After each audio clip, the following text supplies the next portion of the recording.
Stuart, you were on after the Batiste game, mate, and you said what a team will be in 12 months. Did you think that you'd be standing here 2 games to go on the brink of the title? To be honest, aye. I did actually at that time think that it was reversible. And it was actually, I heard you asking one of the other guys, what game did you know? It was when Rangers made their managerial change. I watched them struggle at Dundee. And I said at that point, I think I tweeted it, I said Celtic are going to win the league by 5 points plus. And I felt it at that point. And that team is fantastic, mate. Honestly, they play in a style. I think, like goals-wise, Brendan Rodgers' team scored plenty of goals, but they didn't play with the same verve, the same rhythm, like Tempo. gusto. Mm-hmm. Aye, it's brilliant football, man. It's sensational to watch. And for Ange Postecoglou to come in, bare bones of a squad at the start of the season, was really firefighting, to be honest, quite a lot of the time. And he managed to get enough momentum to get belief injected into the team. And then now that he's brought in some of his own signings, some of whom have been absolutely fantastic. The value we've managed to add to the squad's amazing. But the thing for me is, I think this is the best Celtic team to watch in my entire life. Do you think so? I really do, in terms of entertainment value. And it's wee things. It's like Lyle Abada comes on and the ball comes out to him. It's kind of at the edge of the Celtic box. Now, the sensible thing to do 3-1 up is take a touch, take it in, keep possession for your team. But Ange encourages him to try and take the touch round the corner so you're breaking in the opposition. It's wee things like that that just make this Celtic team a pleasure to watch. And that stadium today was absolutely rocking. Aye. Everyone Everyone was going on about the Ibrox atmosphere in the middle of the week. That was seismic the day in there. Aye, it was brilliant. Ange just talked a lot about the resilience of this group. And we've seen it time and time again this season. And even though, I don't know, it's not my nature to think that it's done even before today.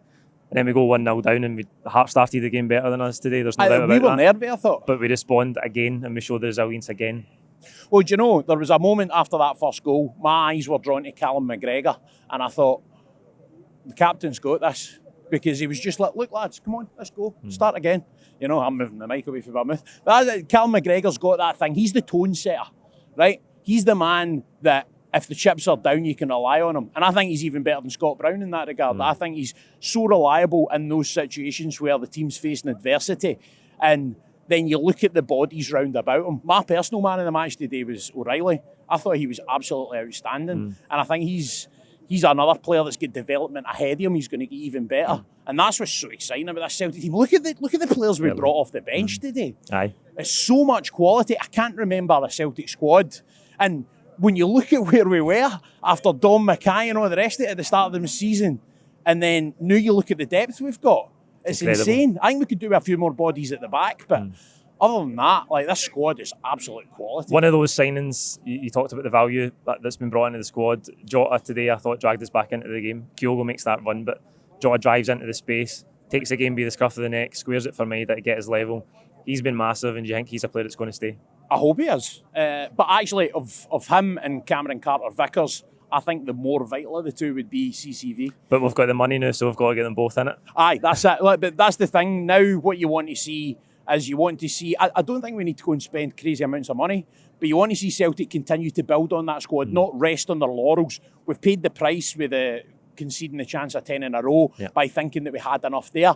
We've got to now build on this, get better and better, because if you give Ange better pieces to build a team with, just imagine the football we might produce. It's sensational. It's no accident that some of the very best clubs in world football are looking at the work that Ange Postecoglou is doing here. And while he's Celtic manager, I think it's going to be such a thrilling ride. And it's brilliant to be here to enjoy it, man. Aye, it has been a thrilling ride. Can you single out somebody today as a man of the match? Aye, O'Reilly. Definitely for me. Now, I think that's kind of a weird choice, probably. A lot of folk would probably go for maybe one of the more attacking players. But I thought O'Reilly had shades today, a bit Tom Rogic, kind of, because he's kind of seems to be stepping into that role, sort of big kind of guy, can use his body a bit left-footed. I think he's got a higher ceiling than Rogic. I definitely think he's got a higher ceiling than Rogic. I think he can go probably to pretty much, if not the very top, then just the rung below that, because he's got so much to his game. Could have had a couple of goals, because they had that one with the right foot that rattled off the post.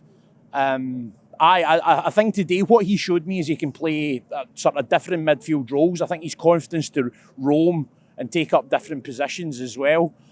But I think if the most vital player there, and the one that you could give man of the match to every week is Callum McGregor, because he's the man that is the heartbeat of that team.